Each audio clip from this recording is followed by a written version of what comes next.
서부 개척 시대의 이야기로 설교의 문을 열려고 합니다. 한 영국의 가난한 청년이 미국에 가면 금을 찾을 수 있다는 말에 미국으로 가기로 결정을 했습니다. 그리고는 미국으로 가는 배의 삭슬을 얼마인지 알아보고 열심히 일을 해서 그 배의 삭슬 모은 돈으로 배표를 사게 됐죠. 타이타닉에 나오는 디카프리오 같은 그런 인물이었나 봅니다. 그리고 얼마 남아있지 않은 돈으로 배에서 먹을 양식을 샀습니다. 배는 떠나고 며칠이 지나자 먹을 것이 떨어진 것입니다. 그래서 이 청년은 너무 배가 고파서 배의 주방에서 먹을 것을 찾고 있었습니다. 그때 그 행동에 의심을 갖고 있던 관리인이 그를 보면서 와서 물었습니다. 왜 여기서 왔다 갔다 하십니까? 그때 이 청년이 자기 사정을 얘기합니다. 돈을 모아서 표를 샀는데 식사할 돈은 없고 배가 고파서 그랬다고 말을 했습니다. 그때 그 관리인이 물었어요. 손님, 표를 좀 보여주십시오.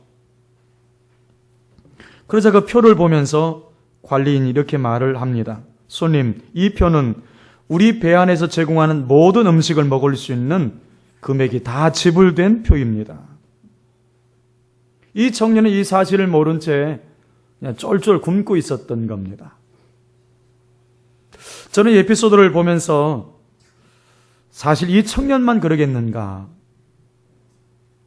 하나님께서 우리에게 주신 어떤 권세와 은혜를 누리지 못하고 사는 분들이 얼마나 많은가?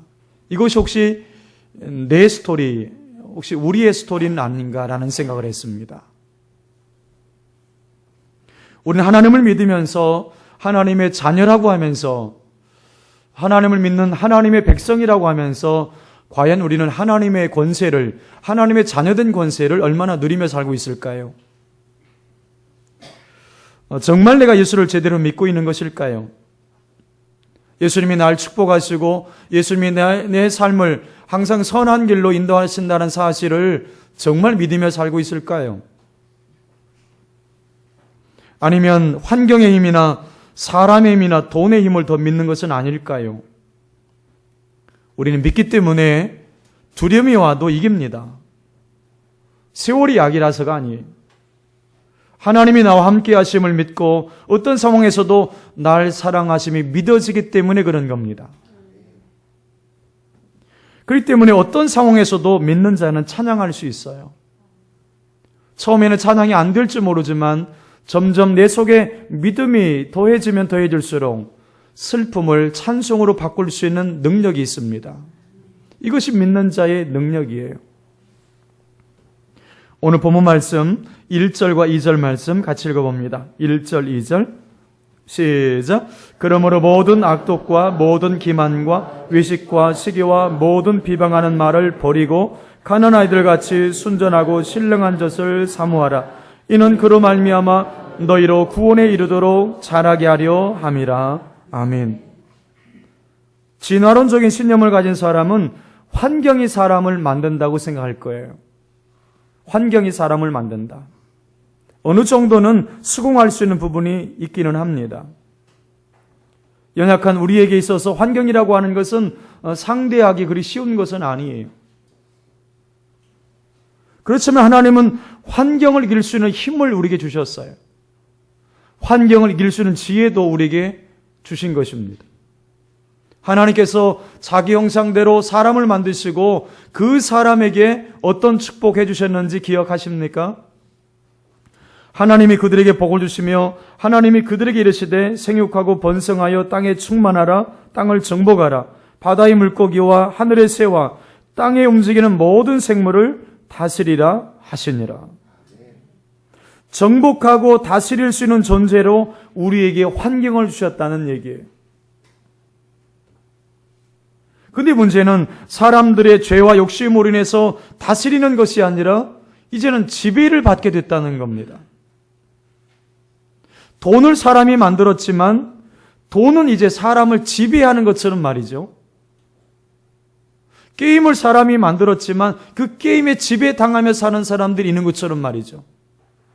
술을 사람이 만들었지만 그 술에 지배당하며 사는 사람이 있는 것처럼 말이죠. 환경의 사람이 지배를 받으며 살고 있어요. 그런데 하나님은 우리를 만물을 다스리는 존재로 우리를 부르신 거예요. 우리를 만드신 거예요. 하나님 안에서. 그런데 이 범위를 아담과 하와가 벗어나면서부터 우리는 환경에 종속되는 존재가 되어버린 거예요. 환경에 지배당하는 존재가 되어버렸어요.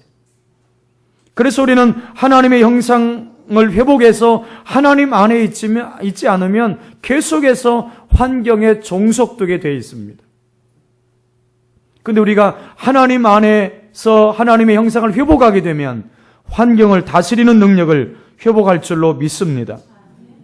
본문 9절 말씀을 같이 읽어보죠. 9절 시작. 그러나 너희는 택하신 족속이요 왕같은 제양들이요 거룩한 나라요 그의 소유가 된 백성이니 이는 너희를 어두운 데서 불러내어 그의 기이한 빛에 들어가게 하신 이의 아름다운 덕을 선포하게 하려 하심이라. 여러분 이 네 가지를 한번 기억해 보세요. 택하신 족속, 왕같은 제장들, 거룩한 나라, 그의 소유가 된 백성. 여러분 이 네 가지는 우리가 주님 안에서 가지게 된, 주님 안에서 누리게 된 영광이고 축복이에요. 우리가 주님 안에서 누리게 된 은혜들이에요. 여러분 이 네 가지를 하나로 줄인다면 하나님이 특별히 선택한 사람들이라는 뜻이에요. 그리고 하나님이 특별히 부르신 사명자들이라는 뜻이에요. 본문 5절도 보세요. 너희도 산돌같이 신령한 집으로 세워지고 예수 그리스도로 말미암아 하나님이 기쁘게 받으실 신령한 제사를 드릴 거룩한 제장이 될지니라. 예수로 말미암아 본문 9절을 쉬운 성경으로 한번 읽어드릴게요. 9절이에요. 그러나 여러분은 하나님께서 선택하신 민족이며 왕의 제장입니다. 또 거룩한 나라이며 하나님께서 홀로 다스리는 나라의 백성입니다. 하나님께서는 그분의 행하신 놀라운 일들을 알게 하시려고 여러분을 어두움 가운데서 불러내어 그의 놀라운 빛 가운데로 인도하셨습니다. 하나님 나라의 백성으로 분명한 삶의 모습을 보여줬던 인물 중에 하나가 야곱이에요. 야곱의 모습을 보면 하나님 나라의 백성의 모습이 다 들어있어요. 연약해 보이기도 하고 때로는 정말 야비한 모습처럼 보이는 이 야곱 속에 하나님 나라의 백성의 모습이 잘 녹아있음을 보게 됩니다. 여러분 야곱은 자기 고백한 것처럼 정말 인생이 파란만장한 인생이었어요. 그런데 야곱이 약복 강가에서 야곱이 하나님에 대한 놀라운 체험을 합니다. 나를 축복하지 않으면 가게 하지 않겠습니다. 그러면서 하나님과 목숨을 건 씨름을 하잖아요. 자기의 몸이 정말 부스러질 정도로 하나님과 씨름을 합니다. 하나님이 져주신 거죠, 그죠? 너무 붙들리고 있으니까 그냥 져준 거지 하나님이 지는 분은 아니죠.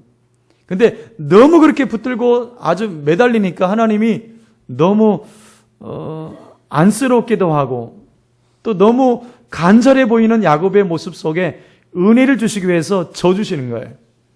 그러면서 그의 이름을 바꿔주잖아요. 야곱이 아니라 이스라엘로 바꿨어요. 여러분 야곱이라고 하는 뜻이 뭐예요? 발꿈치를 잡은 자라는 뜻이에요. 근데 이스라엘은 하나님과 겨루어 이겼다는 뜻이에요. 놀라운 변화입니다. 야곱이 이스라엘로 변화가 된 거예요. 분명히 하나님이 축복하신다고 하셨는데 여러분 에서가 온들 뭐가 겁나겠어요? 그래서 당당하게 에서를 맞이하러 나가요. 뿐만 아니죠. 에서를 인정할 줄 아는 당당함을 보입니다. 형님을 비운 적 하나님의 얼굴을 비운 것 같다는 말까지예요. 이렇게 하나님의 축복의 사람은 어떤 형편, 어떤 처지에 있든 당당할 수 있다는 겁니다. 야곱이 어떻게 그렇게 당당할 수 있었을까? 또 야곱이 그렇게 당당하게 산 것이 이때만 그랬을까? 아니었습니다. 야곱이 나이가 들었고 아무것도 할 수 없는 나이가 됐음에도 불구하고 이 당당함은 여전히 변화가 없었어요. 그러니까 몸은 약해졌지만 심령은 강건했습니다. 여러분 창세기 47장 6절부터 10절 같이 한번 읽어보죠. 이때 하나님의 음성을 듣기를 바랍니다. 창세기 47장 6절부터 10절입니다. 시작.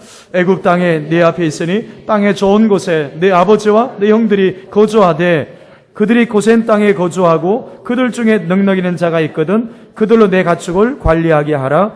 요셉의 자기 아버지 야곱을 인도하여 바로 앞에 서게 하니 야곱이 바로에게 축복하며 바로가 야곱에게 묻되 네 나이가 얼마냐? 야곱이 바로에게 아르되 내 나그네 길의 세월이 130년이니이다.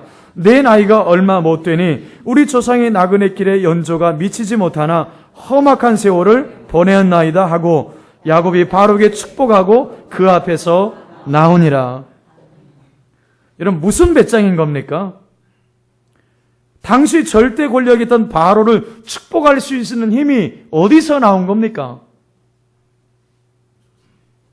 자신이 하나님의 자녀라고 하는 분명한 믿음, 자신이 늘 하나님과 함께하고 있다라고 하는 분명한 체험, 거기서 나온 거예요.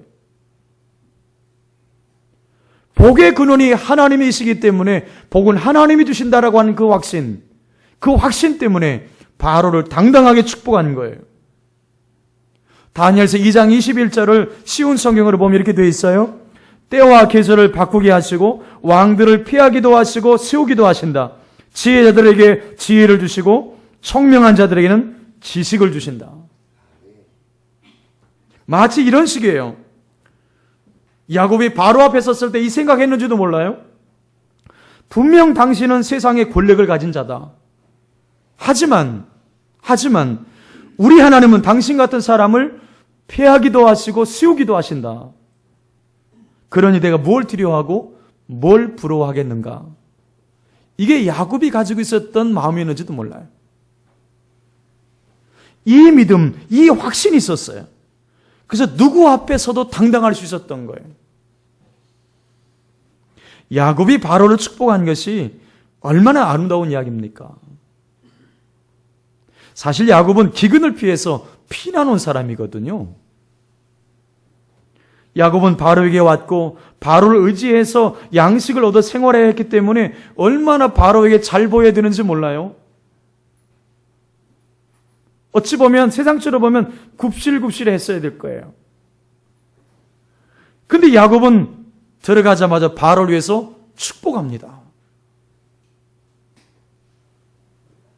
야곱은 자신이 기근을 피해서 피난 온 사람이라고 생각하지 않는 거예요. 그때 애굽은 가장 강한 나라였고 바로는 이 강대국의 왕이면서 야곱의 은인이잖아요. 근데 야곱은 절대 권력자 앞에서도 자기 위치를 잃지 않아요. 세상적인 면에서 보면 바로가 자기보다 높은 사람이고 성공한 사람인데 절대 기가 죽질 않아요. 주눅들질 않아요. 당당하게 바로를 축복합니다. 더 이상 야곱이 아니라 이스라엘로 변했기 때문입니다. 이런 마찬가지예요. 우리 하나님의 자녀는 우리들은 당당할 수 있는 거예요. 당돌하지 말아야 되고 당당할 수 있어야 되는 거예요. 본문 2장 6절도 보세요. 2장 6절에 보시면 분명히 보십시오. 그를 믿는 자는 부끄러움을 당하지 아니하리라. 그를 믿는 자는 부끄러움을 당하지 아니하리라. 여러분의 상황과 환경이 어떤 경우가 되든 남편이 어떻게 되든 아내가 어떻게 되든 자녀가 여러분의 기대에 못 미쳐도 지금 어려운 삶을 산다 할지라도 하나님을 믿는 자는 결코 부끄러움을 당하지 않는다. 이 확신이 있어야 돼요.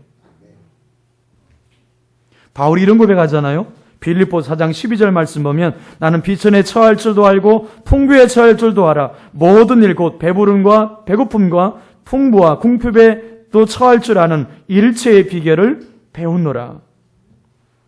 여러분이 지금 물질적인 어려움 가운데 있습니까? 하나님께서 궁핍에 처하는 법을 배우는 기간으로 여러분을 훈련하시는 것일 수도 있어요.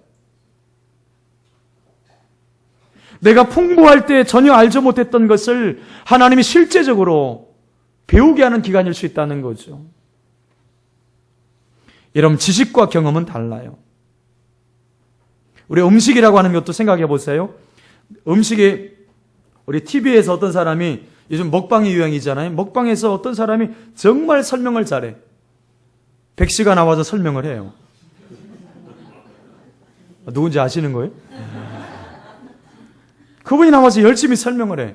근데 그 설명을 하는데 그것을 먹어본 사람이 듣는 것과 그냥 설명을 듣는 사람은 전혀 달라요.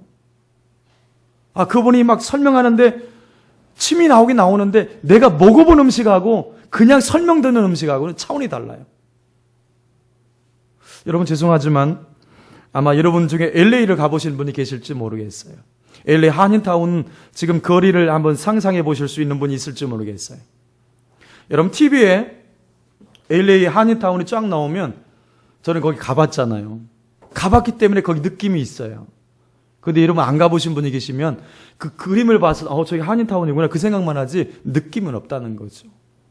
여러분, 지식과 경험은 전혀 달라요. 우리가 배고파 보지 않으면 정말 느끼지 못하는 것들이 있어요. 내가 차비가 없어서 그냥 수키로도 걸어서 한번 집에 와본 적이 몇 번 있으면 그런 경험이 없는 사람은 차비가 떨어지는 것이 뭔지를 모르는 분들도 있거든요. 돈의 궁핍함을 모르는 사람은 경험해보지 않고는 몰라요. 아마 여러분 가운데 빚 독촉에 시달려 본 분들 아마 있을 거예요. 저는 그런 경험이 없어서 사실은 경험이 없어요. 빚 독촉에 시달려 본 경험이 없어요. 막 자고 있는데 막 누가 와서 막 쿵쿵 두드리기도 하고 죽인다고 뭐 문자도 막 날라오고 이런 협박을 당해본 경험이 있는 사람은 아마 좀 많이 다를 거예요. 내가 궁핍한 상태에서 경험되는 것이 반드시 있거든요. 지금 하나님께서 내 삶 가운데 궁핍함을 주신다면 궁핍함 속에서 배우게 하시는 것이 반드시 있어요. 그러면 내가 궁핍한 상태에서도 부자로 사는 사람들을 인정할 줄 아는 용기가 나와요. 또 내가 부하게 살지라도 가난한 사람들을 이해할 수 있는 마음을 하나님이 주시는 거예요. 하나님이 나를 문제 가운데 두시는 이유가 있어요. 그것은 문제를 통해서 나 자신을 보게 하시는 거예요. 또 평안케 하신다면 그 평안함 속에서 다른 사람을 잘 섬기라고 하는 사명을 주시는 거거든요. 근데 보통 사람은 어떻습니까? 문제가 생기면 낙심해요. 또 형통하게 되면 교만해질 수 있어요. 그래서 문제가 축복일 때가 있다는 거죠. 어느 선교사님이 대학생 때 친구 전도로 예수를 믿게 되었다고 합니다. 근데 어느 날 자신을 전도했던 그 친구가 이렇게 말하는 거예요. 예수 믿었더니 오히려 힘든 일만 생기더라. 그래서 더 이상 교회 다니지 않기로 했다. 그러면서 오히려 이렇게 말하더라는 거예요. 이제 교회 다니지 말라. 열심히 신앙생활하다가 낙심하는 사람들 중에는 이런 사람들이 종종 있어요. 예수 믿어도 별로 나아진 게 없어. 예수 믿어도 복 받은 게 없어. 여러분, 무슨 말일까요? 저는 이 말을 이렇게 해석하고 싶어요. 예수를 믿는다고 믿는데 복받게 안 믿은 거예요. 복받게 안 믿은 거예요. 믿음 따로 삶 따로. 그저 교회만 출석했지 믿음대로 산 것은 아닌 거예요. 정말 제대로 예수 믿으면 하나님이 그 인생을 이끄십니다. 그리고 하나님이 이끄시는 대로 살면 반드시 하나님이 복을 주십니다. 능력을 주십니다. 올림픽을 앞두고 나면 국가대표 선수들이 태능선수촌에 들어가서 막 훈련을 받잖아요. 이렇게 기자들이 들어가서 이렇게 찍어 오는 장면들을 보면 국가대표 선수들이 얼마나 많은 훈련을 하는지 몰라요. 정말 피나는 훈련을 하잖아요. 아마 훈련이 너무 고통스러워서 그만두고 싶을 때도 아마 여러 번 있지 않을까라는 생각이 들어요. 여러분, 그런데 그들이 그 고통을 감내하는 이유가 뭘까요? 조금씩의 차이는 있을 수 있지만 이런 피나는 훈련이 없이는 영광의 자리에 못 선다는 것을 알기 때문에 그래요. 동해물과 백두산이 마르가 닳도록 국가가 자기의 태극기가 올라가고 애국가가 울려 퍼지는 그 영광의 자리에 아무나 서는 것이 아님을 알기 때문에 그 고통을 감내하는 거예요.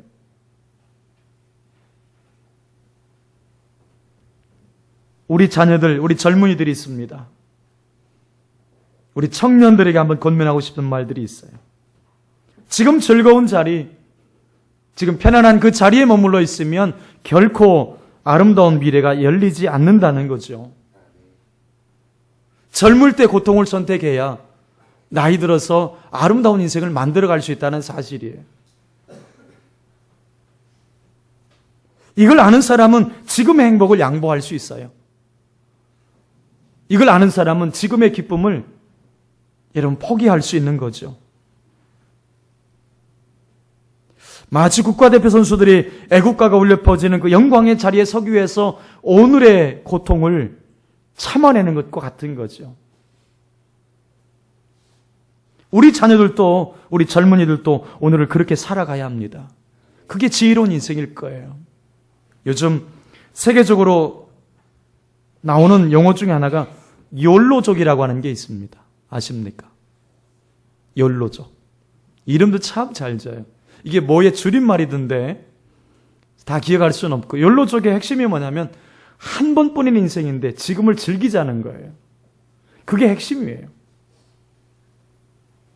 근데 우리 젊은이들이 지금 그렇게 살고 있다는 거예요. 근데 지금 즐기면 미래가 암울해진다는 것을 많은 아이들이 몰라요. 여러분, 우리 인생도 마찬가지 아닐까요? 모르고 당하는 고통은 너무너무 힘이 들어요. 그래서 원망이 나오고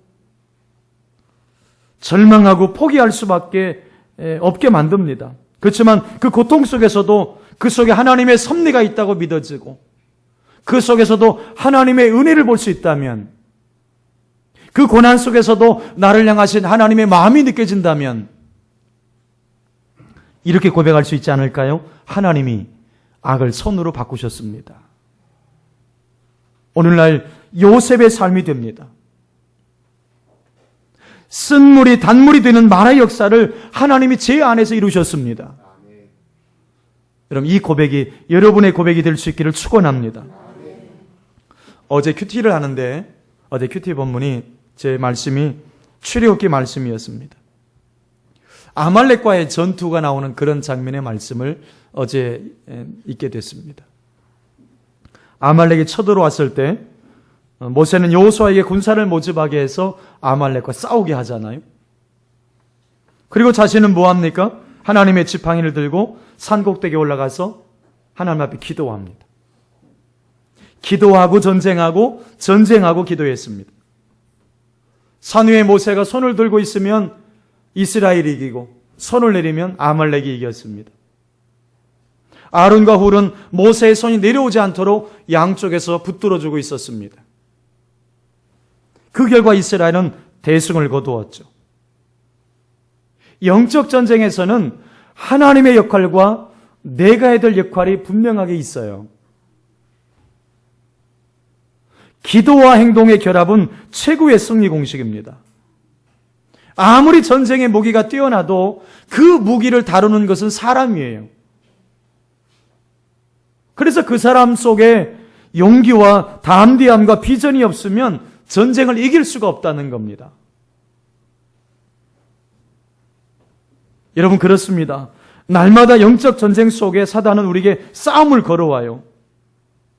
하루하루의 삶이 전쟁이잖아요. 아침에 눈을 뜨는 순간부터 우리는 하루의 전쟁을 치르고 있는 거예요.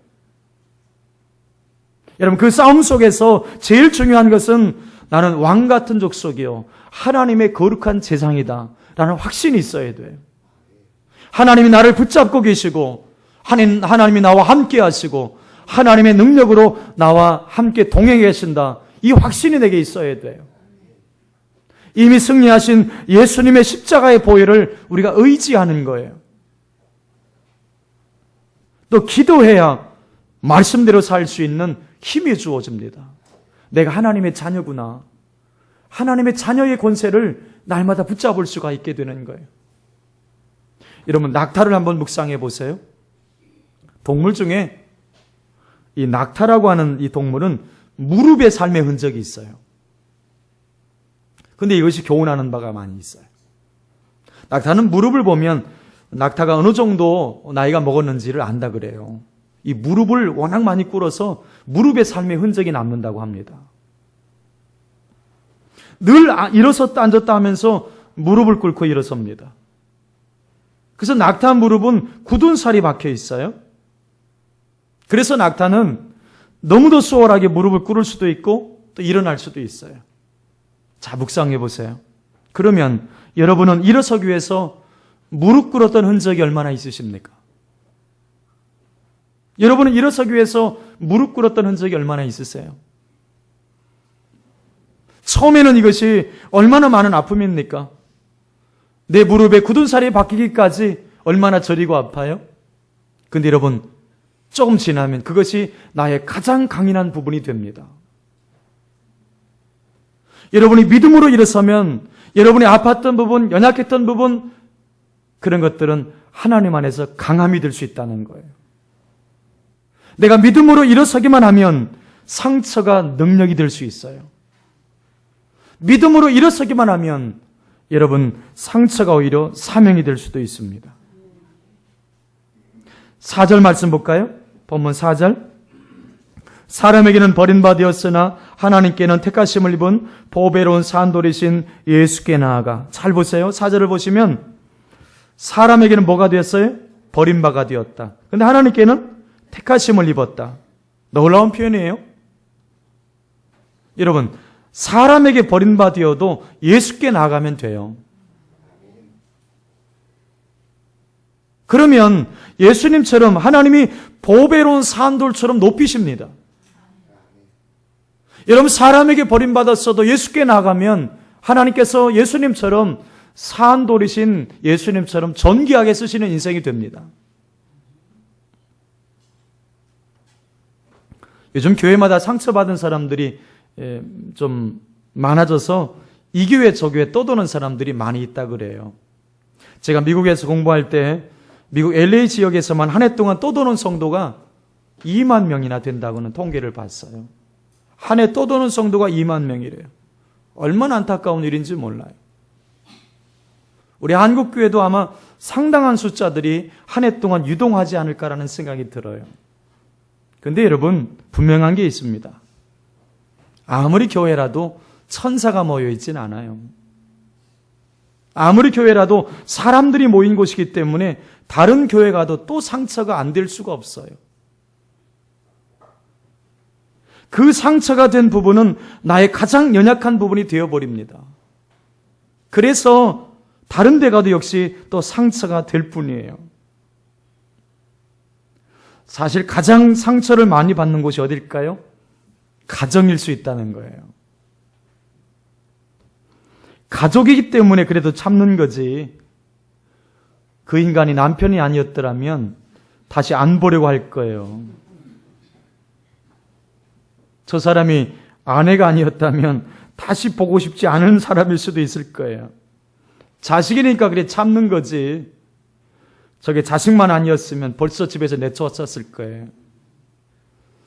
오해하지 마세요. 제 자식이 그렇다는 건 아니에요. 보편적으로 많이 그렇다는 얘기예요. 우리 아이들은 굿보입니다. 우리 성실히 자랑 좀 해야지. 미국에 뚝 떨어뜨려 놨는데 여러분, 하나만 A고 나머지는 다 A뿔이에요. 별로 감동 안 하시죠, 그죠? 내 자식 아닌데 뭐. 정말 열심히 잘합니다. 근데 여러분, 우리 모두가 믿음의 한 가족이라는 사실 아십니까? 우리 모두는 믿음의 한 가족이에요. 하나님을 아버지로 섬기는 한 가족이라는 거죠. 여러분, 친척 중에, 친구 중에 매주 만나는 사람이 있나요? 잘 없을 거예요. 근데 우리 매주 만나거든요. 이렇게 자주 만나는 가족도 사실은 잘 없을 거예요. 여러분, 또 누가 여러분의 이름을 그렇게 불러줍니까? 여러분의 남편이 여러분의 이름을 그렇게 불러줍니까?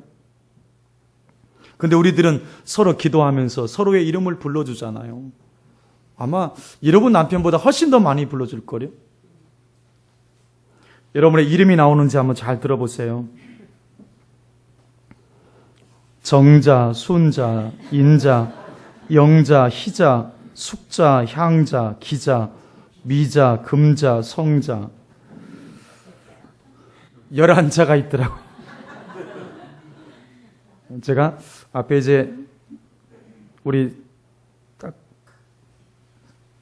주소록에 보니까 자자의 이름을 가지고 있는 우리 영광스러운 여성분들이 11자나 계시더라고요.